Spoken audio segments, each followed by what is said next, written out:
Now on Richmond Independent Radio News, Carnivoil festivities rally Richmonders to rethink big oil. As the temperature soared into the upper 90s Tuesday afternoon, Clear Energy Works, a large coalition of environmental and other green groups, brought their 3-week anti-oil industry Carnivoil tour to Richmond's Monroe Park to draw attention to what it calls the greatest addiction on earth. J.R. Tolbert of the Sierra Club explained the importance of bringing environmental issues into the open. He said, Yeah, so Clean Energy Works is a coalition of environmental, labor, religious groups. So here in Virginia, we have 4 or 5 different environmental groups that are working together along with members of the labor community and the Virginia Interfaith Center, Virginia Interfaith Power and Light, actually, to ensure that we protect clean air and try to bring more clean energy and more clean energy jobs to Virginia. The event is highlighting big oil's stranglehold on Washington. It featured an outdoor Midway-style carnival complete with games, concessions, and some big oil-style celebrating. Sarah Driscoll of Environment Virginia said, "Step right up, see how much oil you can spill with our strongman hammer, or sit back and enjoy a chocolate-covered tar ball." Games included knocking down oil barrels rather than the traditional milk bottles. There was also a boxing match between soon-to-be former BP CEO Tony Hayward and a giant lobster. Richmond residents and Virginia Commonwealth University students passing through Monroe Park were entertained by the Mark Carnival. Students Andrew Thune and Will Moran seemed to enjoy their afternoon's amusement. We were literally walking from lunch and we thought this looked like a lot of fun, so we tried to participate. It just seems like a lot of fun. We're going to try and do the boxing thing next.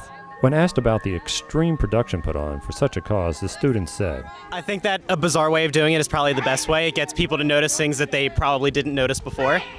I think it's a fun way because everyone's just sort of having fun, and then the whole boxing thing, it's BP versus a lobster.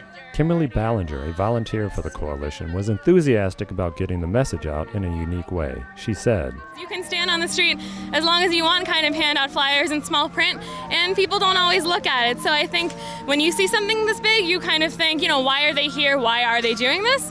She said the event seemed to be successful. It just seems like we have a good turnout, and I'm glad people are stopping and coming by and seeing what we have to say.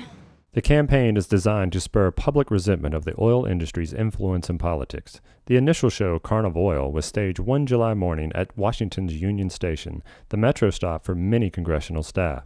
The event comes as the oil industry's main trade association is starting a series of citizen rallies in September to convince the public that scaling back tax incentives for the industry would harm the economy and job growth.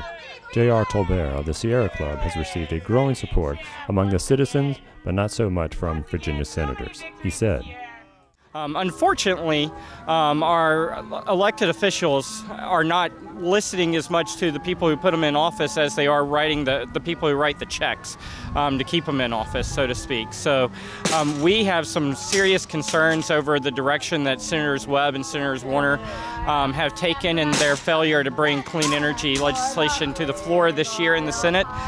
So we're continuing to push to make sure that the people of Virginia know what happened back in July, and the fact that the oil companies and these people who are putting in millions and millions of dollars to influence campaigns rather than to stand up for the best interest of Virginians. We want to make sure the people of Virginia know about that.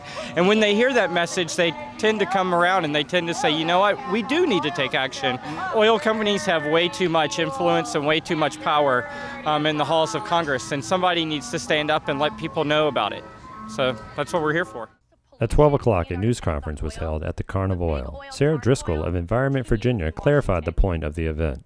Our Carnivoil may be fun and games, but we want to highlight the very real and detrimental effects of America's addiction to oil, which leads to natural disasters, costs our country $1 billion every day, and prevents us from creating millions of jobs through clean American energy. Tolbert said the issues were too big to ignore. Legislation needed to come quickly. He said, The time is here, the time is now for us to tackle comprehensive climate and energy legislation. The time is now for us to tackle global warming and to deal with the issues that face us. We have rising seas in the Chesapeake Bay. We have invasive species that threaten the Shenandoah Valley. We have more instances of drought than we have before, which threatens Virginia's #1 industry, agriculture.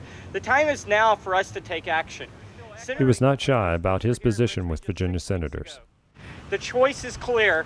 And the answer that we need from Senators Warner and Webb is that they're going to choose to stand with the people of Virginia over the oil companies that would have them push back against and delay and become obstacles to progress. After all was said and done, campus organizer Lauren Kim said she was doing this for a bigger cause.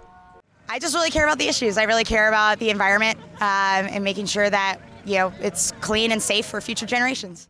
This is Rick Swing for Richmond Independent Radio News. To listen to this and previous stories, check out our blog at wrirnews.blogspot.com.